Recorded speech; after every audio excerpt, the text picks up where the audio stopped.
I filmed this literally 2 fucking months ago, so excuse my much messier room and unexpected filming, but I guess for a full moon in Sagittarius, like, this would be the chaotic energy needed for the video. This full moon shows the best case scenario happening out of several options. Even though you might be really worried about what's going on, this is an insanely random, like, happen chance of things actually working out in the best way possible.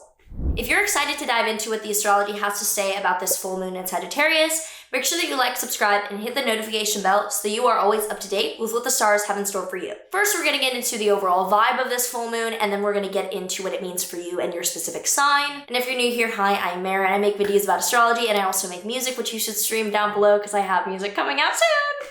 So this full moon is happening on May 23rd, hair in my mouth, May 23rd, 2024 at 6:53 a.m. Pacific time, so 9:53 a.m. Eastern time on the morning of the 23rd. The sun and the moon will be at 2 degrees of Gemini and Sagittarius. Full moons always span 2 opposite signs. They light up the sky over an axis. And it is the high point of drama, of conflict, of celebration, of some sort of energetic release, depending on the configuration. That can be good and bad. It is the end of a cycle or the celebration of something that has happened. This is happening with the sun in the first decan of Gemini, which is the first third, and it is associated with the 8 of Swords tarot card. So this tarot card is all about someone that is roped, blindfolded, and bound by too many options. This part of the sky is partially ruled by Jupiter, so Gemini is ruled by Mercury, and Mercury is the planet of communication and specifics and details. This part of Gemini also has rulership by Jupiter, which shows growth or expansion, so it's like all these different little options are just blowing your mind, and you're like, I'm overwhelmed. I feel like my hands are tied. I cannot make a decision. Usually shows that you gotta speak to someone or get a second opinion about what you're going through. Then the moon is in the first decan of Sagittarius, which is associated with the 8 of Wands tarot card. Now this card is ruled by Mercury. So Jupiter is ruling Sagittarius and this small part is ruled by Mercury. It's like the inversion of the last part of Gemini. So this is showing like the growth of something in the details. And this card is known as the Lord of Swiftness because things move quickly. When this card comes up, things are moving fast, you're getting something done, and there's something being accomplished rather fast. The sun will also be trine Pluto, which shows intensity, focus, or something being direct about the events of this full moon. And there's a really lovely triple conjunction of Venus, Jupiter, and Uranus all together in Taurus. So even though this full moon shows chaos, the unveiling of some kind of an adventure or the high point of a journey, this shows that there's a saving grace of the option being there. So even though it might seem like there's so many things to choose from, you are overwhelmed, you're like, what the fuck do I do about this? There will be an option that presents itself rather clearly with your direct kind of through line to choosing it. With Venus, Jupiter, and Uranus together all in Taurus, there's an air of abundance, positivity, and happiness happening in the air that is unrelated to this full moon. So this full moon is like an event happening where you're like, oh my God, so many options, so many things, what do I choose? Oh, immediately, I gotta choose the most obvious thing right here in front of me.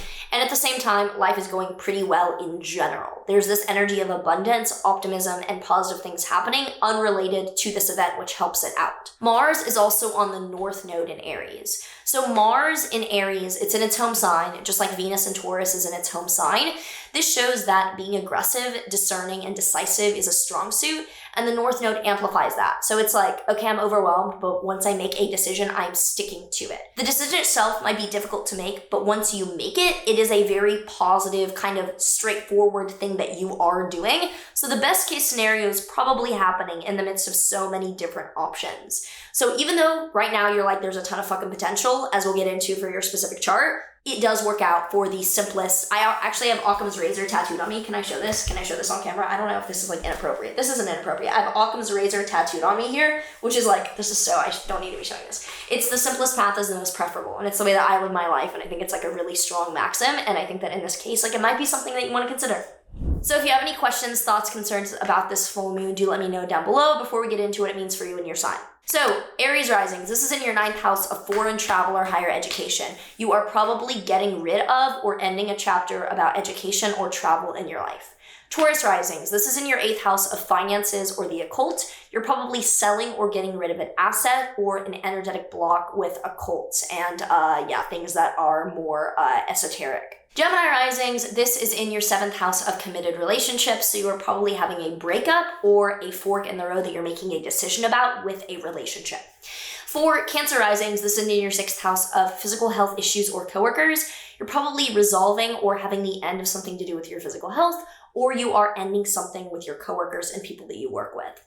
For Leo risings, this is in your 5th house of creativity or dating. You're probably either releasing and finishing a creative project or having an important night happen in your love life. For Virgo risings, this is in your 4th house of home or family. You're probably either ending something or moving something to do with like moving out of your home or family dynamic. For Libra risings, this is in your 3rd house of communication or day-to-day tasks. You're probably finishing content writing or something day-to-day that you've been working on. For Scorpio risings, this is in your 2nd house of money. So you're probably either selling or making a significant amount of money that ends a financial chapter. For Sagittarius risings, this is in your 1st house of self. This is all about you, your vibe, you're getting attention, you are getting eyes on you for releasing something. Capricorn risings, this is in our 12th house of mental health. So we're probably having a breakthrough or a realization about mental health in our lives. For Aquarius risings, this is in your 11th house of networking or friends. So you're probably having a party or just a big event or ending with something to do with friends. And for Pisces risings, this is in your 10th house of career. So the ending or the chapter finishing of something in career.